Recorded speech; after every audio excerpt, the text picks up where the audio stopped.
हमारे आसपास कुछ लोग ऐसे होते हैं जो अपनी परेशानी से ज्यादा दूसरों की खुशियों से परेशान होते हैं। नमस्ते दोस्तों, मेरा नाम है आरजे कार्तिक। एक राजा था जो रोजाना 100 लोगों को खीर खिलाया करता था। जो गरीब लोग थे, जरूरतमंद थे, उनकी मदद करता था, रोजाना उन्हें भोजन कराया करता था। एक दिन उस राजा की जो खीर थी उसमें गड़बड़ हो गई।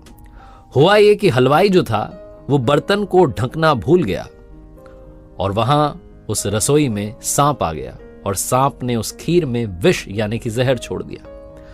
वो खीर जहरीली हो गई और जिन 100 लोगों को रोजाना की तरह खिलाई गई उनकी मृत्यु हो गई। इतना बड़ा पाप राजा ने कर दिया, उससे अंदर ही अंदर रहा नहीं जा रहा था, ग्लानि हो रही थी, वो समझ नहीं पा रहा था क्या करें। उसने ये फैसला लिया कि वो अपना राजपाट छोड़ देगा, किसी और को अपना उत्तराधिकारी बनाएगा और सब कुछ छोड़कर के जंगल में जाकर के भगवान से कहेगा कि मुझे माफ कर दो, मैं पश्चाताप करना चाहता हूं। इसी विचार के साथ में राजा चल दिया। जब वो जंगल की तरफ रवाना हुआ तो शाम होने को आई। एक गांव रास्ते में आया, उसे लगा कि आज यहीं विश्राम कर लेते हैं। तो उसने पता लगाया कि कोई ऐसा घर है, वहां चौपाल पर कुछ लोग बैठे हुए थे। उनसे पूछा कोई ऐसा घर है जिसमें भक्ति करने वाले लोग रहते हैं। तो गांव वालों ने कहा कि हाँ जी, एक घर है जिसमें भाई बहन रहते हैं, वो दोनों भक्ति करते हैं, वहां रुक जाओ। राजा वहां गया, जाकर के कहा कि मुझे मदद चाहिए, मुझे रुकना है आज शाम, कल सुबह मैं निकल जाऊंगा। उन भाई बहनों ने कहा अरे आइए आइए, स्वागत किया। जो बहन थी वो रोजाना सुबह जग करके ध्यान करती थी, ईश्वर की आराधना करती थी, मेडिटेशन करती थी। उसके बाद में, ध्यान के बाद में वो नाश्ता बनाती थी, दिन का रूटीन फॉलो करती थी। तो अगली सुबह वो जगी, ध्यान में बैठी, लेकिन उसके बाद उठी नहीं। बहुत समय हो गया। जब वो ध्यान से उठी तब तक बहुत देर हो गई थी। भाई जो था वो चिढ़ने लगा, गुस्सा करने लगा कि दीदी तुमने क्या कर दिया, हमारे घर में मुसाफिर रुका है, उसे भोजन कराना है, उसे भेजना है, तुम इतनी देर से जगी। तो बहन अपने भाई को बताने लगी कि क्या बताऊं, आज ध्यान में ऊपर वाले की सभा लगी थी और ईश्वर जो थे वो फैसला नहीं कर पा रहे थे कि क्या करना है। एक मसला ऐसा आ गया था। तो भाई ने पूछा क्या हो गया। तो बहन ने बताया कि एक राजा है जिसने 100 लोगों को जहरीली खीर खिला दी और वो सब उससे गलती से हुआ, भूल से हुआ।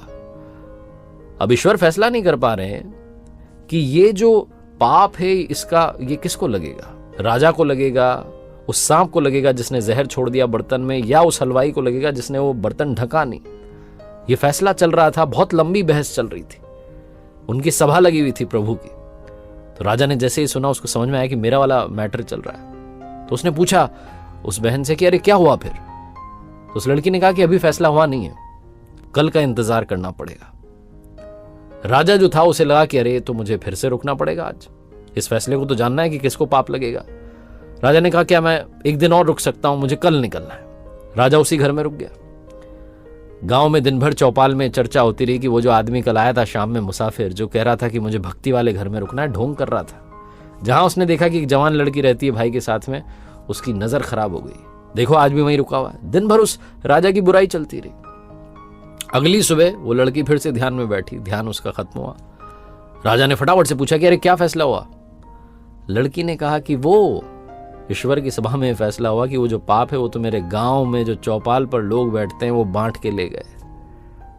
छोटी सी कहानी है, लेकिन सिखाती ये है कि जो निंदा करते हैं, जो बुराई करते हैं, दिन भर गॉसिपिंग में लगे रहते हैं, इसकी बुराई उसकी बुराई, वो दूसरों का पाप भी अपने माथे लेकर के घूम रहे होते हैं। इसीलिए हमेशा हमें किसी की भी हो बुराई से बचना चाहिए। एक बार फिर से वही बात जो अक्सर आपसे कहता हूं, ऊपर वाले के आशीर्वाद, अपनी मेहनत और अपनों के प्यार के साथ कर दिखाओ कुछ ऐसा कि दुनिया करना चाहे आपके जैसा।